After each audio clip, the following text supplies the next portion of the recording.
Buenas noches, doctora. Buenas noches, compañeras y compañeros. Somos el grupo número 6. Vamos esta noche a exponer acerca de ventilación mecánica no invasiva. Los integrantes somos la licenciada Carla Celdo, licenciada Graciela Alpala, licenciada Jocelyn Basantes, el licenciado Alexis Cueva, la licenciada Catarina Maldonado y mi persona Verónica Álvarez. A continuación, vamos a hablar acerca de lo que es la ventilación mecánica no invasiva. Se conoce como la administración de soporte ventilatorio sin la necesidad de colocación de una vía aérea artificial como un tubo endotraqueal o una traqueostomía, sino a través de una máscara facial, sea esta nasal o un sistema de casco, como ustedes pueden ver en la imagen. Es una ventilación que no vamos a tener que intubar al paciente, sino él recibe su oxígeno a través de esta mascarilla, de estas máscaras. Los beneficios con la ventilación mecánica no invasiva son que se puede lograr mediante la disminución del trabajo respiratorio, que la mejoría de la ventilación alveolar, sobre todo la reducción de la frecuencia de intubación, por lo que se recomienda en el tratamiento de la insuficiencia respiratoria aguda. En caso de pacientes que no se encuentren con una gravedad masiva y que no ameriten bajo criterios médicos la ventilación invasiva, podemos utilizar la mencionada. La ventilación mecánica a través de un tubo endotraqueal es el procedimiento habitual para el tratamiento de la insuficiencia respiratoria aguda. Se asocian numerosas complicaciones como traumas y la sepsis o septicemia. Además, produce incomodidad y ansiedad al paciente, por lo que se requiere el empleo frecuente de fármacos sedantes, todo lo cual prolonga el tiempo de ventilación y la estadía hospitalaria.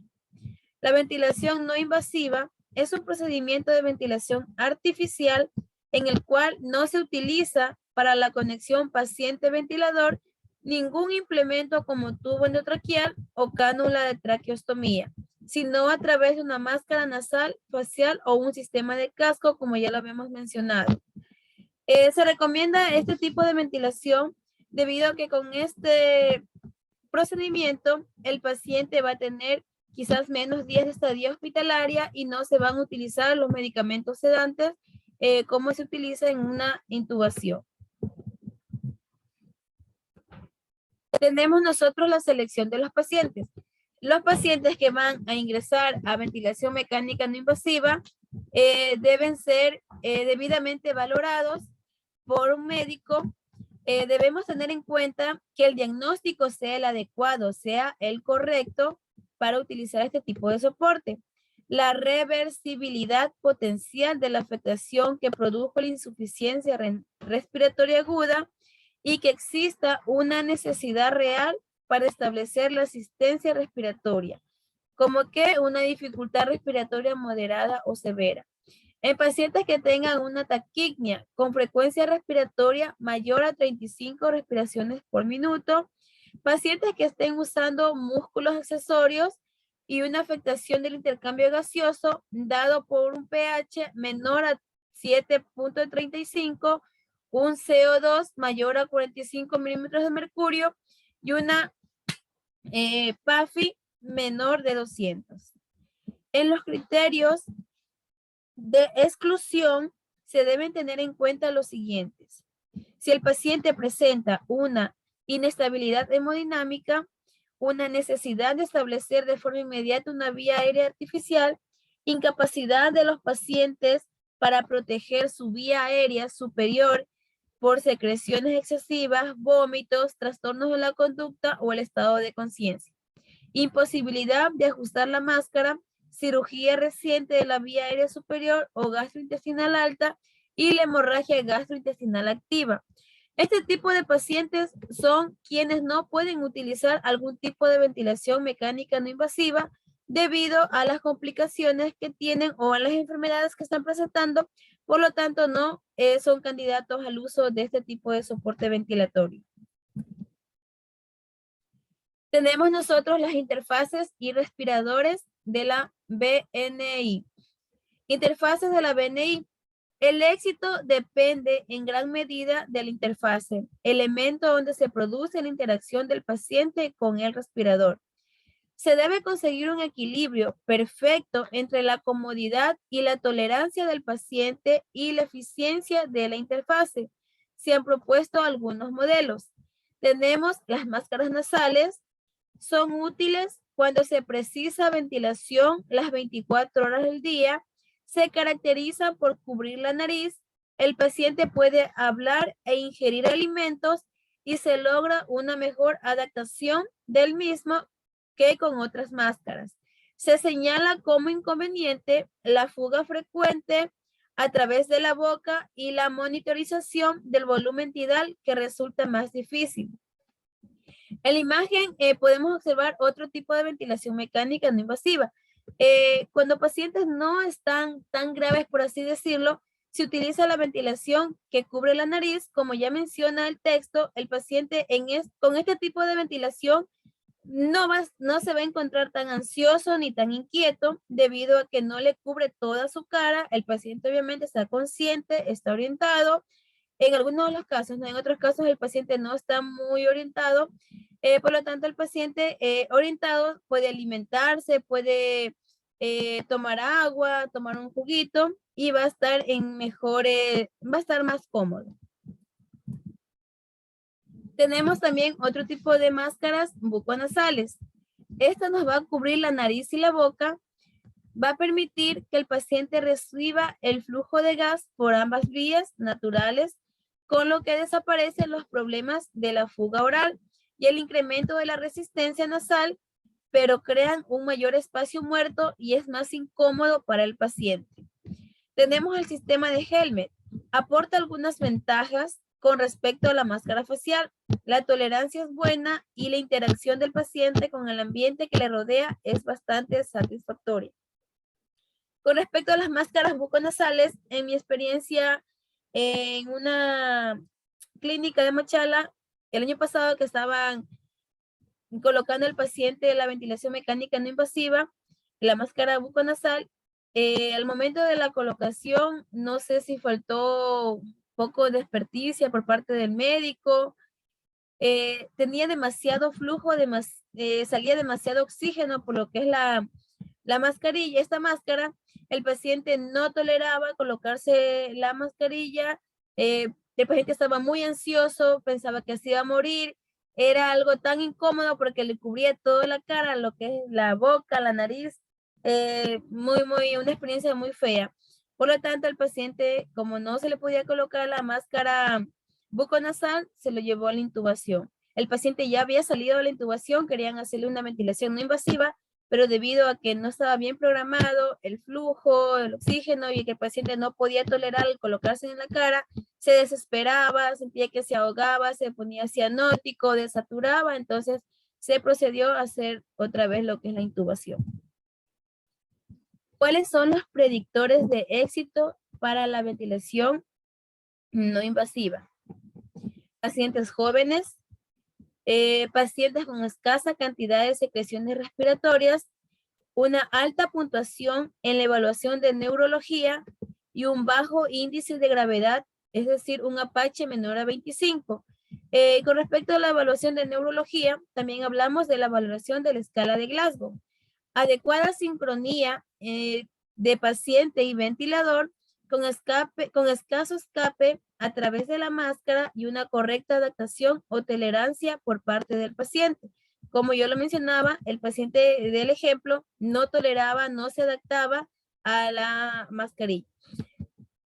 También tener en cuenta que el paciente tenga una moderada acidemia, es decir, un pH menor de 7.35 o mayor a 7.10 y una moderada hipercapnia, una pH-CO2 mayor a 45 o menor a 92 milímetros de mercurio. ¿Cuáles son las aplicaciones para la ventilación no invasiva?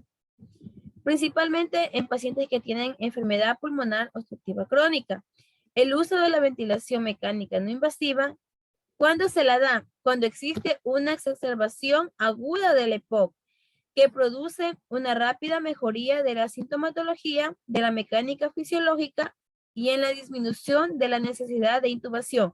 No todos los pacientes que tengan EPOC van a requerir ventilación mecánica no invasiva, sino cuando se presente una crisis del EPOC y el paciente no pueda ya tolerar lo que es oxígeno a 15 litros, a 20 litros, por así decirlo, ni con mascarilla de reservorio, entonces se procede a hacer la ventilación mecánica no invasiva, que nos va a ayudar rápidamente a mejorar todos los síntomas del EPOC, que sería en este caso la disnea principalmente. Tenemos también el asma. En caso de asma bronquial, hay consenso en utilizar la ventilación mecánica no invasiva en los pacientes que no responden a la terapéutica médica inicial con broncodilatadores más esteroides y que no tengan contraindicaciones a esta técnica. No todos los pacientes también que tengan asma van a ir a ventilación mecánica no invasiva, pero en este caso en las crisis de asma que no pueden ser controladas con los broncodilatadores, con las dosis de ataque, ya sea de broncodilatadores más esteroides, entonces se procede a la colocación de la ventilación mecánica no invasiva por un periodo de tiempo, en este caso corto, hasta que el paciente se logre estabilizar. Tenemos otro caso de la colocación de la ventilación no invasiva en casos de fibrosis quística. Cuando existen unos que otros casos aislados de exacerbaciones agudas de la fibrosis quística, se señala su utilidad como terapéutica de sostén en los pacientes con deterioro agudo mientras esperan un trasplante, ya sea de un corazón o un pulmón que les pueda ayudar a salvar su vida. Tenemos también el caso de insuficiencia respiratoria hipoxémica. Cuando existe una hipoxemia severa, vamos a valorar la relación de la PAFI, que sería igual a 200, y dificultad respiratoria severa con una taquipnea mayor a 35 respiraciones por minuto. ¿Se incluyen qué casos? La neumonía, el trauma, el edema pulmonar cardiogénico, el síndrome de dificultad respiratoria aguda. Como vemos aquí hay una imagen que nos determina que el paciente está con un síndrome de dificultad respiratoria. Por supuesto, también en casos de neumonía, los pacientes con neumonía, con las NAC, pueden ser considerados para ventilación mecánica no invasiva si existe hipercapnia y el paciente es capaz de expulsar las secreciones traqueobronquiales. Como vemos igualmente en la imagen, aquí tenemos unos alvéolos normales, unos alvéolos con neumonía. Vemos que el paciente tiene bastante presencia de lo que son secreciones a nivel de sus alvéolos, por lo tanto no va a poder tener una correcta respiración y es un candidato paciente con NAC para la ventilación no invasiva. También tenemos el síndrome de dificultad respiratoria aguda, como ya lo mencionamos. Se recomienda utilizar en pacientes que tengan un SDRA ligero o moderado, pero que no presenten algún tipo de daño de órganos y también debe estar bajo un estrecho monitoreo, disponer de una intubación endotraqueal inmediata si fuera necesario. Es decir, en pacientes que tengan este tipo de síndrome, debemos tenerlos en moderados o leves con la ventilación no invasiva, siempre y cuando monitoreando, realizando también lo que son gasometrías arteriales y tener a la mano lo que es todos los materiales para una intubación si el paciente llegara a requerirlo. Aquí observamos una imagen de un paciente que está en posición de cúbito ventral, está con un soporte de ventilación mecánica no invasiva. También podemos utilizar este tipo de ventilación en casos de pacientes inmunodeprimidos. ¿Cuáles son los que están considerados? En pacientes que tengan problemas respiratorios, en pacientes que tengan VIH, pacientes que sean adultos mayores, que estén inmunodeprimidos, pueden ser considerados. ¿Por qué la ventilación no invasiva? Porque esto nos va a ayudar a evitar las complicaciones infecciosas y nos va a ayudar a reducir la mortalidad en que se asocia a lo que es la intubación, es decir, a la ventilación mecánica invasiva.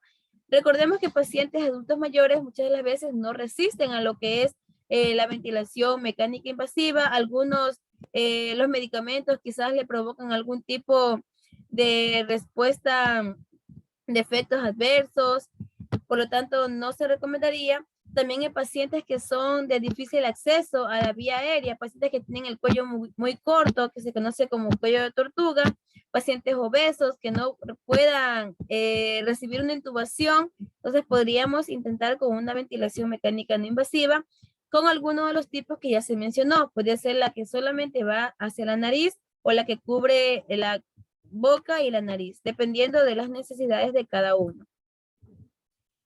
Tenemos por último lo que es el uso de la ventilación mecánica no invasiva para lograr la separación de la ventilación mecánica y facilitar la extubación. Como ya se ha venido mencionando en el transcurso de las clases, la ventilación mecánica no invasiva nos va a facilitar el destete de lo que es el paciente de la intubación, luego a ventilación mecánica no invasiva y posteriormente quizás a solamente oxígeno bajo una cánula, bajo una mascarilla simple y posteriormente que tolere lo que es oxígeno ambiental. Entonces, la ventilación no invasiva se ha utilizado para extubación temprana en aquellos pacientes que tienen poco tiempo de ventilación y que no cumplen los criterios para estar bajo una intubación.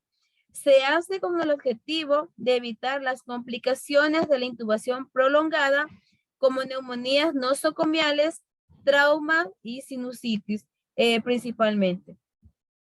En conclusión, podemos decir que la ventilación mecánica no invasiva es un método que nos va a servir para mejorar lo que es la ventilación en el paciente. El intercambio gaseoso, como sabemos, el paciente se va a sentir un poco más cómodo, más tranquilo, no va a estar tan ansioso o muchas de las veces el paciente no va a estar sedado. Como ya sabemos, los riesgos y las complicaciones de una intubación, de una ventilación mecánica invasiva.